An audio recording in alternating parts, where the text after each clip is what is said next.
సహోదరులారా, ప్రభువైన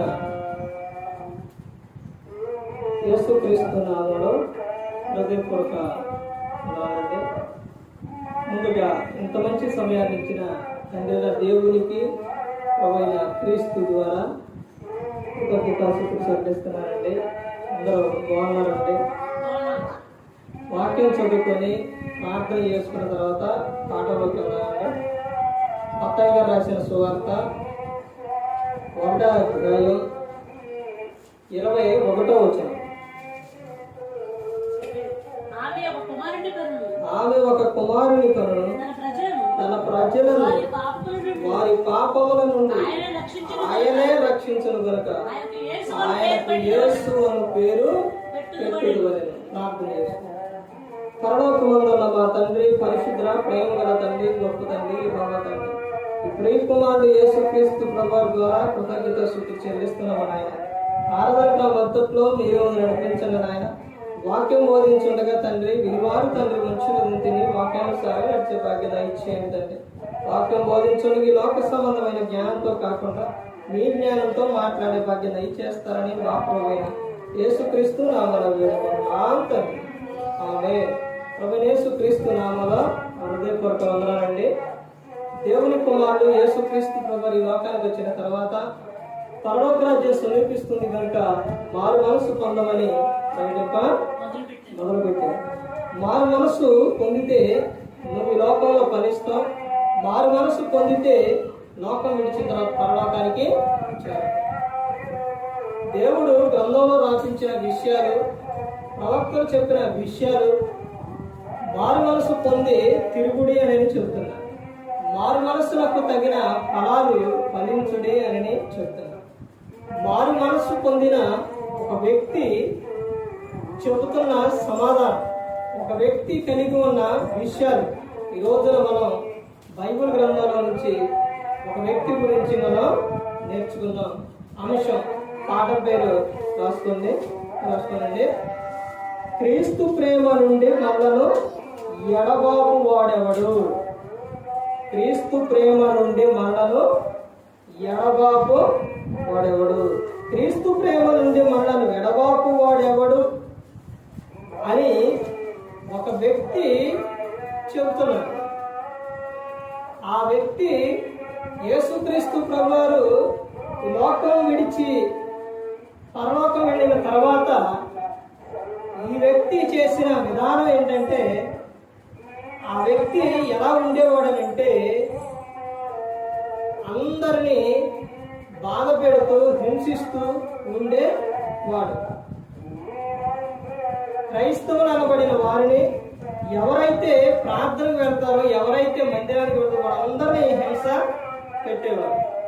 ఆ తర్వాత ఇంకా అనేకులను హింసించాలి అని మరి పర్మిషన్ తెచ్చుకోవడానికి వెళుతున్నప్పుడు, ఇంకా నాకు పవర్ కావాలని వెళుతున్నప్పుడు అప్పుడు యేసుక్రీస్తు ప్రభువారు ఆయనకు కనబడటం, ఆ తర్వాత ఆ గుర్రం మీద నుంచి కింద పడటం, తర్వాత కళ్ళు కనబడకుండా ఉండటం.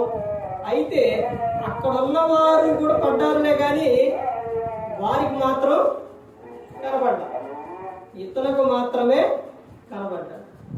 ఆ తర్వాత అతను ఆ మారు మనసు పొందడం, తర్వాత మరి అనాని అని ఒక ప్రవక్త అతను వచ్చి ప్రార్థన చేయటం, ఆ తర్వాత పొరలో రాలిపోవటం, తర్వాత భోజనం తీసుకొని బాప్టిజం తీసుకొని అప్పుడు నుంచి క్రీస్తుకు సాక్షిగా జీవించారు. అతను చెప్పిన సమాధానం ఎలాంటిదో తెలుసండి. నేను క్రీస్తుని పోలి నడుచుకున్న ప్రకారం మీరు నన్ను పోలి నడుచుకోవాలి. ఇక్కడ క్రీస్తు ప్రేమ నుండి మనలను ఎడబాపు వాడెవడు అని ఎవరు చెబుతున్నారు అంటే అపోస్తలుడైన పౌలు గారు చెబుతున్నారు. అతను చెబుతున్నాడనంటే అతను పడ్డ బాధ, అతను పడ్డ బాధ కాదండి, బాధలు, అతను పడ్డ హింసలు, శ్రమలు, నిందలు, ఎన్ని విషయాలనంటే చాలా పడ్డాడు. ఇవన్నీ ఎవరి కోసం అని అంటే క్రీస్తు కోసం. క్రీస్తు కోసం బాధపడేటప్పుడు, నిందలు పడేటప్పుడు అందులో ఉన్న ఆనందం చాలా అది వేరండి. పాపం చేసి బాధపడితే అందులో ఆనందం దొరకదు. క్రీస్తు నిమిత్తం బాధపడితే అందులో ఆనందం, సంతోషం అనేది ఉంటుంది. ఎన్ని హింసలు వచ్చినా, ఎన్ని బాధలు వచ్చినా, ఎందుకనంటే మనలను మన పాపముల నుండి రక్షించి ఆయన ఈ లోకంలో పుట్టాడు, మన కోసం మరణించాడు. అదే చరిత్ర ముందే చెప్పబడింది. ఏమనంటే మత్తయి గారు రాసిన సువార్త 1:21 ఆమె ఒక కుమారుని కనును తన ప్రజలను వారి పాపముల నుండి ఆయనే రక్షించును కనుక ఆయనకు యేసు అను పేరు పెట్టుది అని. యేసు అనగా రక్షకుడు అని అర్థం.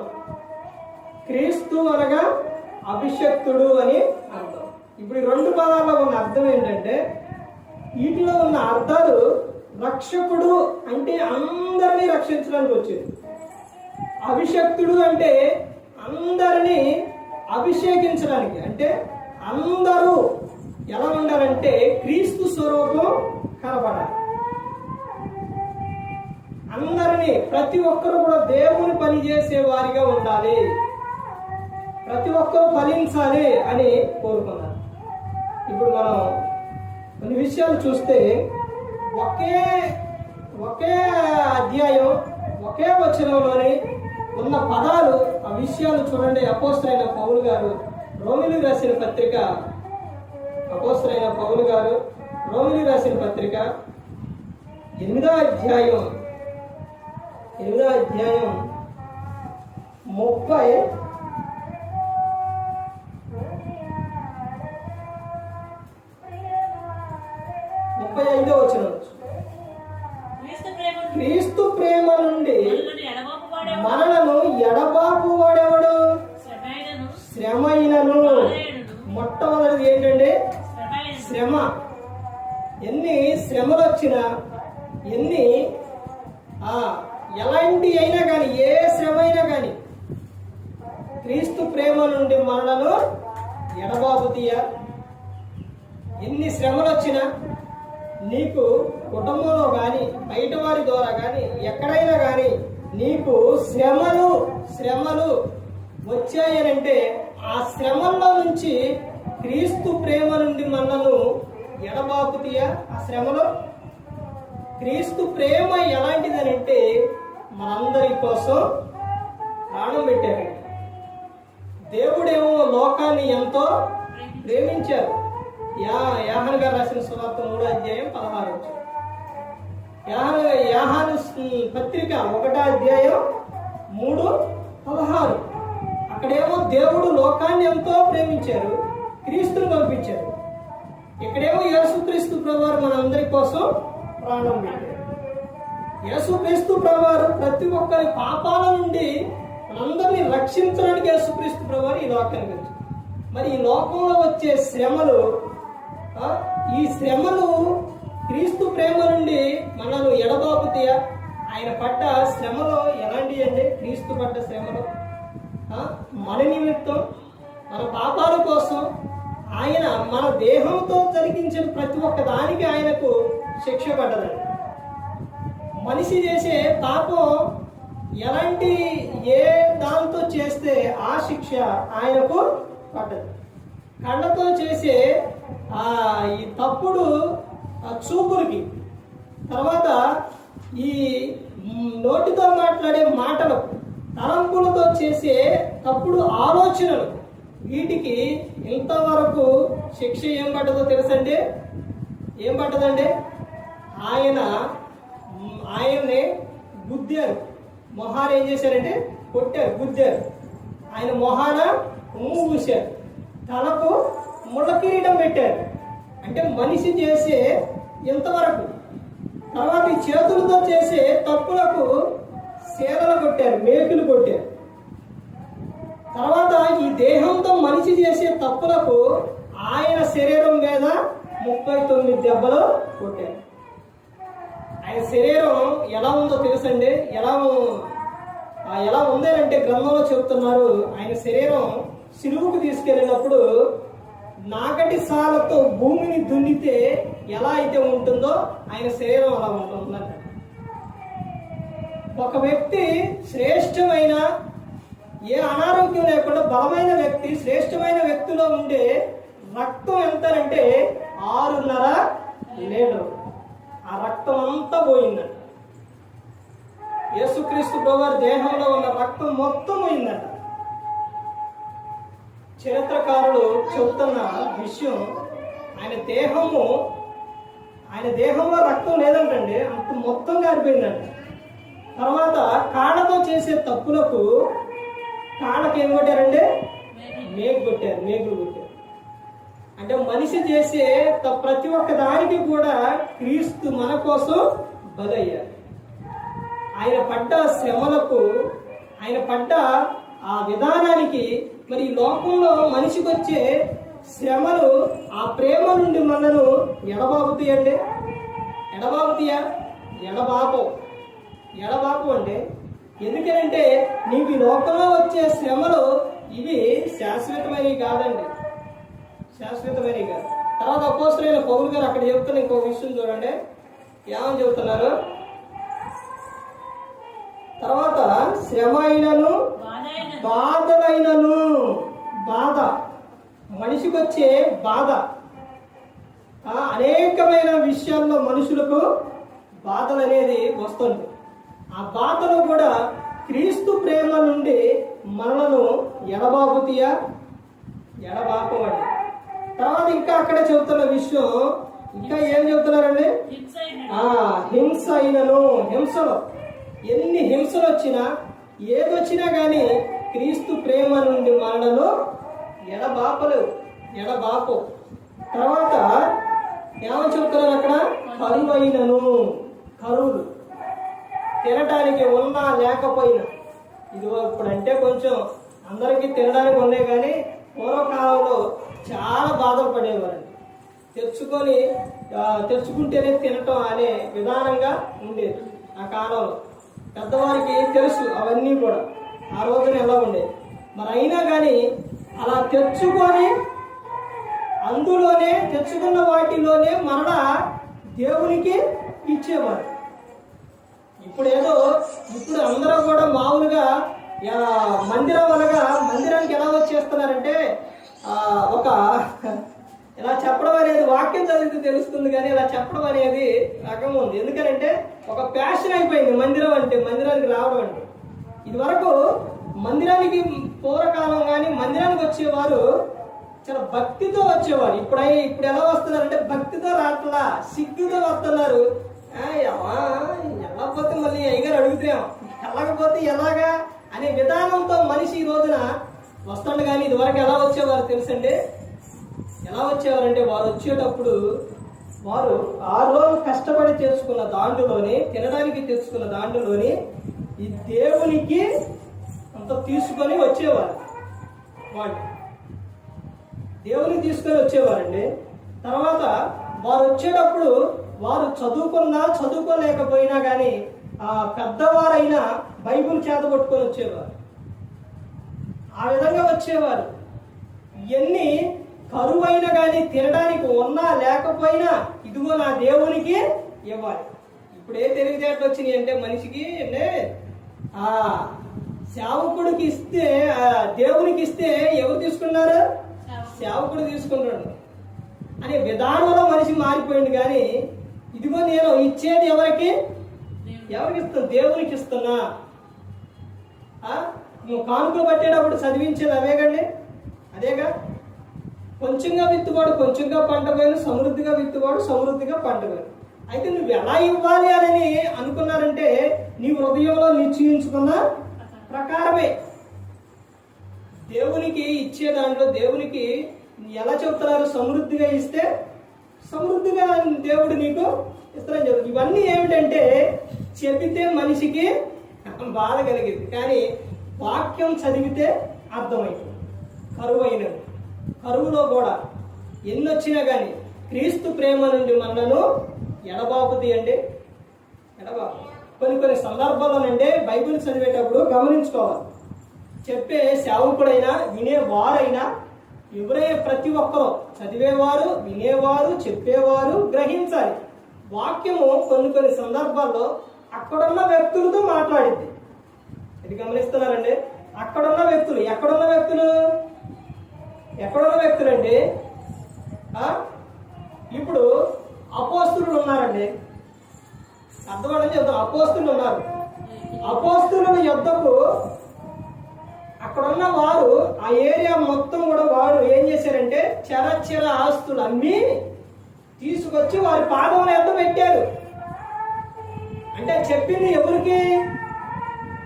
అపోస్తులకు. అంటే మరి ఈ రోజున చరచర ఆస్తులు అమ్మి ఇవ్వటం అనేది ఉందా? లేదు. ఇప్పుడు ఎలా చెప్పింది దేవుడు? నీ హృదయంలో నిశ్చయించుకున్న ప్రకారం ఇవ్వాలని చెప్పారు. ఇప్పుడు పౌలు గారు తిమోతి గారితో చెప్తారు, తిమోతి నువ్వు వచ్చినప్పుడు ఆ బుక్స్ తీసుకొని, ఆ పేపర్ తీసుకొని రమ్మని చెప్తారు. అంటే ఎవరికి చెప్పారు ఆ విషయం? ఎవరికి చెప్పారండి? తిమోతికి చెప్పింది. అలాగే అక్కడున్న వాక్యము కొన్ని సందర్భాలు అక్కడున్న వ్యక్తులకు చెప్పారు. కొన్ని ఈ లోకంలో జీవించే వారికి ఇదిగో ఈ విధంగా ఉండాలి, నీ జీవితకాలం అంతా ఈ విధంగా ఉండాలని చెప్పారు. ఇప్పుడు ప్రార్థన ఉందండి. అక్కడున్న వారికి, ఎక్కడున్న వారికి అందరికీ కూడా ప్రార్థన ఏమని చెప్తుంది? ప్రార్థన గురించి ఏం చెప్పారంటే ప్రార్థన ఎల్లప్పుడూ చేయాలి, ఎప్పుడు చేయాలి, ప్రతి ఒక్కరూ చేయాలి అని చెబుతున్నారు.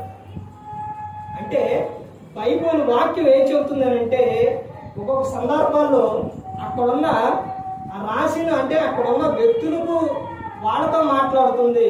కొన్ని సందర్భాలు వినే వారికి ఇప్పుడున్న సందర్భాల్లో మాట్లాడుతుంది. ఇన్ని విధాలుగా ఉంటుంది వాక్యం. దీన్ని ఏం చేయాలంటే ఆ వాక్యాన్ని నువ్వు చదివినప్పుడు, ధ్యానించినప్పుడు, పరిశోధించినప్పుడు అప్పుడు అర్థమవుతుంది.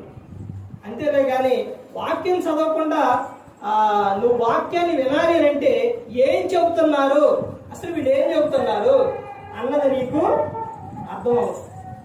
ఇది ఎందుకు వచ్చిన బాధ, అసలు ఏం చెబుతున్నారు వీళ్ళు, నాకేం అర్థం అవ్వట్లేదే అనిపిస్తుంది.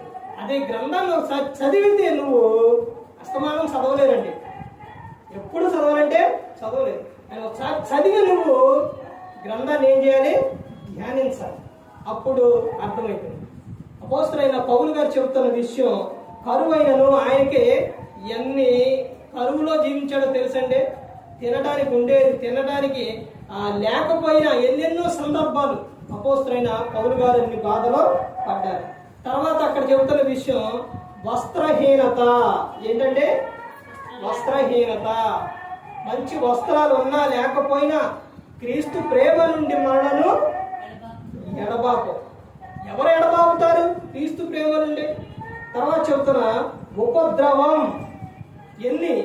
ఎన్ని ఉపద్రవాలు వచ్చినా, ఎన్ని కుటుంబంలో కానీ బయట కానీ ఎన్నైనా కానీ ఎన్ని ఉపద్రవాలు వచ్చినా కానీ క్రీస్తు ప్రేమ నుండి మనలను ఎడబాపవనని.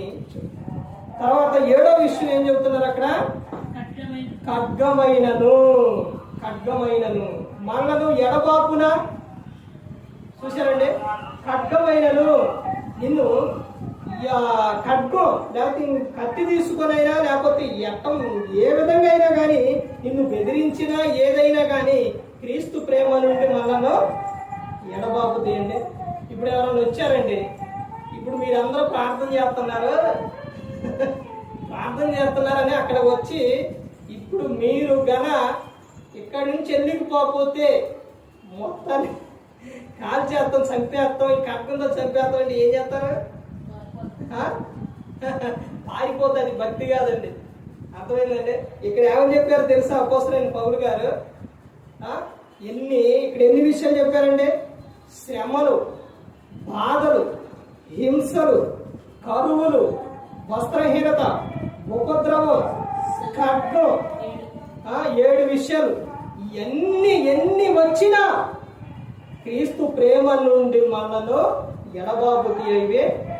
ఎడబాపునా? ఎడబాపండి. అలా నువ్వు ఎన్ని విషయాల్లో భయపడి నువ్వు క్రీస్తు ప్రేమ నుండి దూరం అయితే ఎంత ప్రమాదం ఉందంటే నీకు ఈ లోకంలో బాధలు వస్తాయి, శ్రమలు వస్తాయి. అవి ఏవో తెలుసండి, ఏవి వచ్చాయి క్రీస్తు ప్రేమ నుంచి దూరం అయితే? లోకంలో ఉన్నాయి. లోకంలో ఉన్నాయన్నీ నీ ఎత్తు మీద పడతాయి, నీకు వస్తాయి.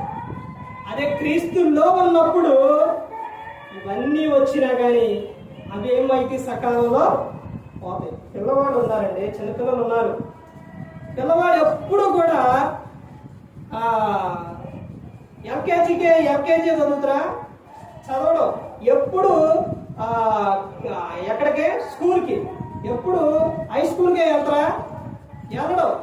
ముందు అంగన్వాడీకి, తర్వాత స్కూల్కి, తర్వాత హై స్కూల్కి, తర్వాత కాలేజీకి, తర్వాత జాబ్. ఒకదానేమిటి ఒకటి. ఇప్పుడు ఏదైనా ఎంతకాలం ఉంది? హెబ్రీ రాసిన పత్రికలో ఉంటుంది. శ్రమలు ఎంతకాలం అంటే మనిషికి కొంతకాలం వరకే. ఈ జీవితకాలం అంతా నీకు శ్రమలు పెట్టడం కొంతకాలం వరకే ఉంటాయి. ఎందుకనంటే శిక్షణ మనిషికి ఏం చేస్తాయండి? శ్రమలు ఏం చేస్తాయి? పాఠాలు నేర్పుతాయి అంట. అంటే మనం ఎలా జీవించాలో, ఎలా ఉండాలో అన్నది మనకు నేర్పుతాయి అవన్నీ కూడా. అది లేకపోతే ముందుకు సాగలేరు. ఎందుకనంటే ఇప్పుడు అవి రావాలి. ఇప్పుడు బంగారం ఉందండి, బంగారాన్ని ఏం చేస్తారు? వేడిలో నిప్పుల్లో కాలుస్తారు. కాలిస్తే అది ఎలా ఉంటుందో తెలుసండి? దానిలో ఉన్న మలిలో అదంతా పోయి సువర్ణ మంచిగా తయారవుతుందండి. అలా ఉంటుంది. అలాగే ఇవన్నీ కూడా మనం ఓర్చుకొని ఇవన్నీ కూడా ముందుకు వచ్చినప్పుడు మంచి జీవితం అనేది వస్తుంది. ప్రతి ఒక్కరు కూడా గమనించుకోవాలి. ఇప్పుడు అనారోగ్యం వచ్చింది అనుకోండి, వచ్చినప్పుడు ఇప్పుడు ఉదాహరణ చెప్తున్నాను. ఇప్పుడు ఇదివరకే కడుపులో ఇంకా 24 గంటల నొప్పి వచ్చిందండి. అది వచ్చినప్పుడు దాన్ని బాధ అనేది దాన్ని తట్టుకోలేక, దాన్ని ఓర్చుకోలేక ఇప్పుడు వద్దులే అనుకుంటే అది క్రమంగా ఏమవుతుందంటే పెరిగిపోతుంది. సరేలని ఓర్చుకొని దాన్ని తీర్చుకున్న ఆపరేషన్ చేసుకుంటే ఏమవుతుంది? అది పోతుంది. ఆపరేషన్ చేసుకుంటే పోతుంది. ఇప్పుడు నాలో బాధ ఉంది కాబట్టి నాకు వద్దు, అది అలాగే ఉండవంటే శరీరం అంతా పాడైపోతుంది. సరే కొంచెం సేపు ఓర్చుకుందాం, బాధ తట్టుకుందాం అని అనుకుంటే ఆ ఆపరేషన్ చేసిన తర్వాత నీలో ఉన్న అది ఏమని చేస్తారో చెడిపోయింది తీసేస్తారు. తర్వాత కొంచెం సేపు బాధ ఉన్నా కానీ తర్వాత నీకు ఎలా ఉంటుంది? మంచి ఆరోగ్యం అనేది ఉంటుంది. అలాగే వీటన్నిటిలో కూడా మనం పట్టుకున్నప్పుడు, ఓర్చుకున్నప్పుడు, క్రీస్తులో నిలబడ్డప్పుడు మన జీవితం ఆనందంగా ఉంటుంది. లోకం ఇచ్చిన పరలోకానికి చేరుతుంది. ఇన్ని వచ్చినాయండి, 7 విషయాలు వచ్చినాయి అపోస్తలుడైన పౌలు గారికి. లోకంలోకి వెళ్ళిపోయాడంటే వెళ్ళిపోలేదు. క్రీస్తు ప్రేమ నుండి ఇవన్నీ నన్ను ఎడబాపు ఒక క్రైస్తవురాలు ధైర్యంగా చెప్పగలిగే విషయం. నీకు ఏ శ్రమ అయినా, ఏ బాధ అయినా, ఏ హింస అయినా, కరువైనా, వస్త్రహీనతైనా, ఉపద్రవమైనా, ఖడ్గమైనా అది ప్రతి ఒక్కటి దేవునితో చెప్పుకోవాలి. అదే విషయం చివరిగా ఫిలిప్పీయులకు రాసిన పత్రిక 4వ అధ్యాయం అపోస్తలుడైన పౌలు గారు ఫిలిప్పీయులకు రాసిన పత్రిక 4వ అధ్యాయం 4వ వచనం నుంచి ఎల్లప్పుడూ ప్రభువునందు ఆనందించుడి, మరలా చెప్పుదును ఆనందించుడి, మీ సహనము సకల చేయులకు తెలియబడనిది, ప్రభు సమీపంగా ఉన్నాడు. ఆనందించాలి. తర్వాత ఇక్కడ ఒక్కొక్క విషయం ఉంది చూడండి. మీ సహనమును సకల జనులకు తెలియబడాలి. అంటే ఏంటనంటే వాళ్ళ కుటుంబం వీళ్ళు ప్రార్థనకి వెళ్తున్నారు, ప్రార్థనకి వెళ్ళినా వాళ్ళు వెళ్తున్నారు, వాళ్ళకి ఎన్ని బాధ వచ్చినా, ఎన్ని వచ్చినా కానీ, ఏదైనా కానీ ఎలా ఉన్నారు? క్రీస్తులోనే నిలబడుతున్నారు. అంటే నీ సహనం, నీలో వచ్చిన బాధ ఏదైనా కానీ అది క్రీస్తుని నిందించకుండా నువ్వు సహనం కలిగి ఓర్పు కలిగి ఉన్నప్పుడు అవి ప్రజలు చూసినప్పుడు దేవుని మహిమ పరుస్తారు. యోబు గారికి వచ్చిన శ్రమలు ఏంటండి? ఎన్ని బాధలండి? అన్ని వచ్చిన దేవుని దూషించాడా? దూషించలేదు. మన నోటి మాటలను బట్టి మన జీవితం అనేది ఉంటుంది. తర్వాత అక్కడ చెప్తున్న విషయం, ప్రభు సమీపంగా ఉన్నాడు. ఎలా ఉన్నాడండి అంటే ప్రభు మనకి ఎలా ఉన్నాడు? సమీపం అనగా దగ్గర, అంటే దగ్గరగా ఉన్నాడు. నువ్వు పడే బాధ అయినా శ్రమ అయినా ప్రతి ఒక్కటి కూడా ప్రభు అంటే చూస్తున్నాడు. అంటే దగ్గరగా ఉండవు. దగ్గరగా ఉన్నప్పుడు నువ్వు చేయవలసిన విషయం ఏంటి? ఒకటి, నువ్వు సహనం కలిగి ఉండాలి. తర్వాత ప్రభు దగ్గరగా ఉన్నాడు. తర్వాత చెబుతున్న విషయం ఏంటి? దేనిని గురించి చింతపడకూడదు కానీ ప్రతి విషయంలోనూ ప్రార్థన విజ్ఞాపముల చేత కృతజ్ఞతాపూర్వకముగా మీ విన్నపములు దేవునికి. దేని గురించి చింతపడద్దు. ఏమని చెప్తున్నారు? ప్రార్థన విజ్ఞాపముల ద్వారా ప్రతి విషయంలోనూ ప్రార్థన విజ్ఞాపముల చేత కృతజ్ఞతాపూర్వకముగా మీ విన్నపములు దేవునికి తెలియజేయండి. ఆ గర్భఫలం, వివాహం అయిన తర్వాత గర్భఫలం లేట్ అయినప్పుడు డాక్టర్ పుట్టరు అన్నప్పుడు నేను ప్రభువుకి అలాగే చెప్పుకున్నానండి.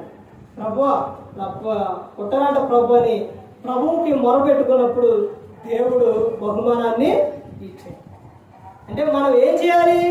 నీకు ఏ సమస్య అయినా ఏ బాధ అయినా అవి ప్రతి ఒక్కటి ఏం చేయాలండి? దేవునికి మొరపెట్టుకోవాలి. ఇర్మియా గ్రంథం 33:3 అది దేవునికి మనం చేసే ఫోన్ కాల్, ఫోన్ అనమాట. నాకు మొరపెట్టుము, నేను నీకు ఉత్తరం ఇచ్చేదను. గూఢమైన సంగతులు, నీకు తెలియని సంగతులు నేను నీకు తెలియపరుస్తానని చెబుతున్నారు. ఇలా ప్రతి ఒక్కటి దేవునికి మనం చెప్పుకున్నప్పుడు చెబుతున్నారు చూడండి. అప్పుడు సమస్త జ్ఞానంలోకి మించిన దేవుని సమాధానం యేసుక్రీస్తు వలన మీ హృదయములకును మీ తలంపులకును కావలి ఉండును. అప్పుడు యేసుక్రీస్తు ప్రభువు మన హృదయానికి మన తలంపులకు కావలి ఉంటారు.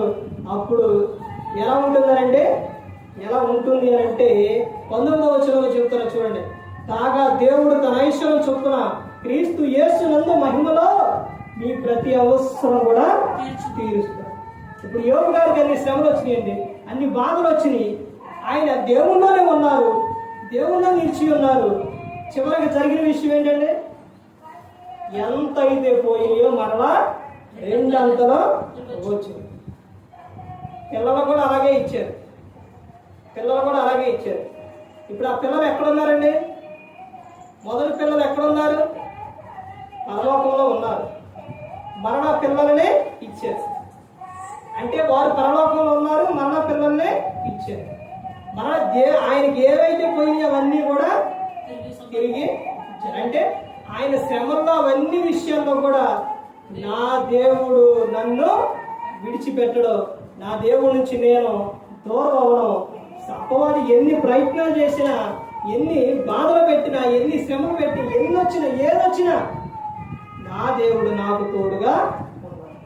ఆయన నిత్యం నన్ను చూస్తుండో, నా వెంటే ఉండో, నేను ప్రతి ఒక్కటి ఆయనకు చెప్పుకోవాలి.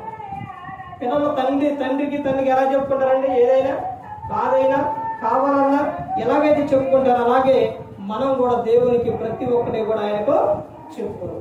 అలా చెప్పుకున్నప్పుడు యేసుక్రీస్తు ప్రభువారి ద్వారా మన ప్రతి అవసరం కూడా తీరుస్తాడు.